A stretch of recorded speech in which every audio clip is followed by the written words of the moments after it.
Yuni Shara mendandani patung lilin yang mirip dirinya di Museum Musik Dunia yang ada di Kota Batu, Jawa Timur. Rupanya patung lilin yang mirip dirinya itu sudah sejak lama tidak diperhatikan. Bahkan, sejak sebelum pandemi patung lilin itu tak pernah dilihatnya. Terkini, Yuni Shara pun berkesempatan mengunjungi dan mendandani patung tersebut. Tampak patung lilin itu dipajang sebagai tribut untuk sang diva. Tak hanya itu, patung tersebut secara detail sangatlah mirip dengannya.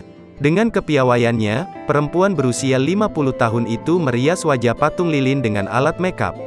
Alhasil, patung tersebut semakin terlihat sempurna dengan polesan makeup yang diberikan oleh Yuni Shara.